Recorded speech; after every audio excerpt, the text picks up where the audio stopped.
Deep in the starless night, the city is swallowed by darkness. James walks down an empty street, his mind heavy with the weight of a long day's work. As he rounds the corner, the sound of sobbing catches his attention. A young girl, no more than 6, sits huddled on the sidewalk, tears streaming down her face. She is alone. Her sobs echo in the silence of the night. James approaches her, his heart heavy with a sudden sense of responsibility. "Where are your parents, little one?" he asks, his voice gentle. The girl looks up at him with wide, sad eyes and replies, "I don't know." James feels a pang of dismay. "Where is your home?" he asks. The girl sniffles and shakes her head, and lets out a heart-wrenching sob, tears now flowing freely.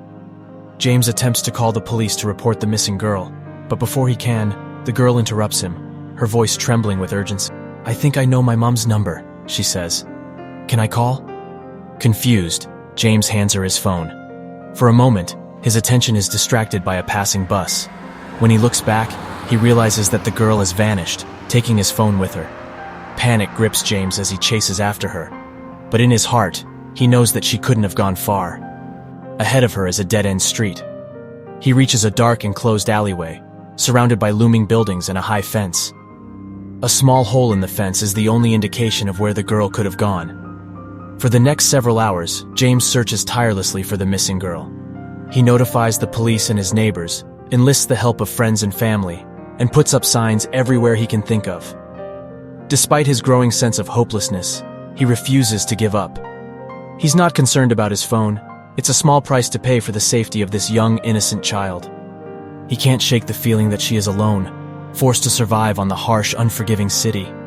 If she doesn't receive help soon, her young soul could be corrupted by street life beyond repair. Weeks go by, and the mystery girl is still missing. James is devastated and patrols the streets almost every night, thinking about how unlucky it was that he met this girl. Why does he even care about her? But deep down, he knows the answer. The girl's fate has become entwined with his own, and he cannot rest until he has done everything in his power to find her. A month passes, and one day a woman appears at James's door, holding his phone. She introduces herself as Sarah, and tells James of her chance encounter with a homeless girl collapsed on the side of the road. The girl was dirty and weak, her only words those of hunger and exhaustion. Sarah, unsure of what else to do, took the girl in and nursed her back to health. But the girl remains an enigma, unable to speak of her parents or past, only tears when Sarah tries to question her. Among her possessions was a new-looking smartphone, now dead and beyond repair, with James's name and address engraved on the back. It helped Sarah to track him down. "That was smart of you to mark your phone like that," Sarah says with a smile. "I was a bit embarrassed about it," James admits, shrugging, "but I guess it came in handy. I should thank my parents for the engraving." "What are you saying?" Sarah asks. "My parents gave me this phone as a replacement for one I lost at the movies a while ago," James explains. "They probably thought I'd lose it again like a child loses a toy." Sarah smiles in response. In the days that follow, James and Sarah struggle to decide what to do with the mysterious girl. She remains in Sarah's house, distant and unresponsive. James visits her often, bringing fruits and chocolate bars, which she likes but only eats when he is not around. While they care for the girl, James and Sarah's connection deepens. James finds Sarah to be everything he could want in a woman: beautiful, funny, intelligent, and spontaneous. Sarah, in turn, finds James to be unexpectedly kind and reliable, qualities she has long sought in a partner but has always failed to find.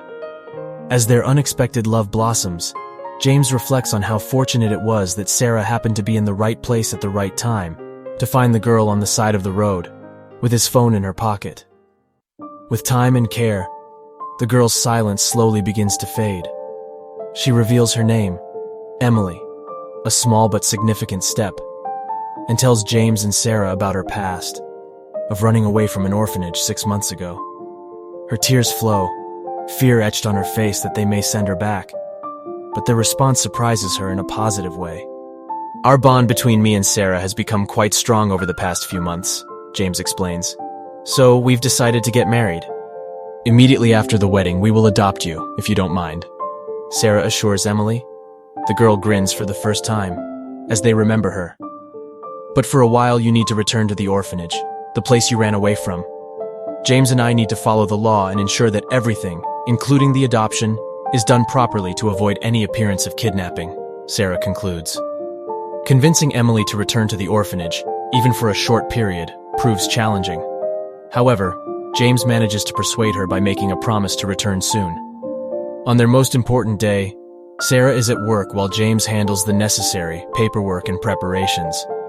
The director of the orphanage assures James that there will be no obstacles to the adoption, especially considering the help and care that he and Sarah have already given to Emily. As James drives back, he tries to call Sarah, eager to share the good news with his soon-to-be wife. Sadly, she is unable to answer. He sends her a message instead, and as he drives over a bridge spanning a river, he becomes distracted by the buzzing of his phone. He glances down to read Sarah's response, and in that moment, he realizes that his car is heading straight for a construction zone on the bridge. Road repair work on one of the lanes is not yet finished. In a blind panic, James swerves to avoid a collision, but he loses control of his car. It crashes through the guardrail and falls into the river below. Hours later, James wakes up in a hospital, saved by a fisherman who happened to be nearby. The doctors inform him of his injuries and the need for tests, and a CT scan of his abdomen to determine the extent of his injuries and check for any internal bleeding. As he regains consciousness, James reflects on the events that led to his accident. Was it a reckless haste, or simply a cruel twist of fate that led to this? The thoughts swirl in his mind like dust caught in a tornado as he sinks into a deep, dreamless sleep. The morning sun filters through the hospital room window, casting a warm glow on James as he lies in his bed. The doctor greets him with a nod. "Good morning, James. How are you feeling today?" James's voice is soft and measured. "I feel okay, a little sore, but I suppose that's to be expected given the fall I took." The doctor nods in understanding. "Yes, it was quite a fall. But let's talk about the results of your CT scan. I have some news for you, both good and bad." James's eyes widen with anticipation. "Please, tell me the bad news first." The doctor hesitates for a moment before speaking. "Well, technically it's all one piece of news. We found an aortic aneurysm in your abdomen." James looks at the doctor, confusion etched on his face as he asks, "What does that mean?" "It's a bulge in the wall of the aorta, the main vessel that carries blood from the heart to the rest of the body. If left untreated, it could be fatal," the doctor explains. "The good news is that we found it in its early stages because of your accident. Typically, these types of aneurysms go undetected until it's too late, as symptoms only present themselves at a later stage. Because we found it now, though, we can treat it before it becomes more serious and potentially life-threatening. With surgery and proper follow-up care, we should be able to fix it and prevent any further complications." A week later, James lies on the operating table, with the anesthesia slowly seeping into his body. He floats in and out of consciousness, seeing strange and bizarre images that he doesn't understand, but which help him reflect on his life. He can't shake the eerie feeling of fate that seems to have wanted him to be distracted by his phone at that specific time and place.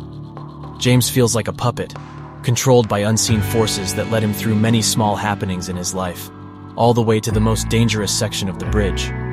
Ultimately, falling into the river helped him discover his fatal illness. He wonders if he has the power to alter his life by his own will, realizing how little he knows about the world and his role in it. The idea that he may never understand the meaning of events or consequences of his actions hits him hard. He struggles within his own mind for ages, until the anesthesia takes full effect. In James's last flash of thought, on the bare edge of eternal darkness, the inner turmoil subsides, replaced by acceptance. A feeling of both defeat and liberation washes over him as he loses consciousness. The surgery is successful, and with proper follow-up care, James makes a full recovery. Despite a scar on his belly, he is mostly as good as new. In the days that follow, James and Sarah get married, and soon after, they officially adopt Emily. The new family lives happily ever after, with Emily attending school like any other child. As the doctor later finds out, James and Sarah will never be able to have children of their own, but they are not too upset about it. They already have a precious child. One day, James gives Emily a personal smartphone. It's not extravagant, but it has all the necessary features. The most striking aspect of the smartphone is the engravings on the back, Emily's name and home address. "What's this?" Emily asks, scratching at the engravings with her nail.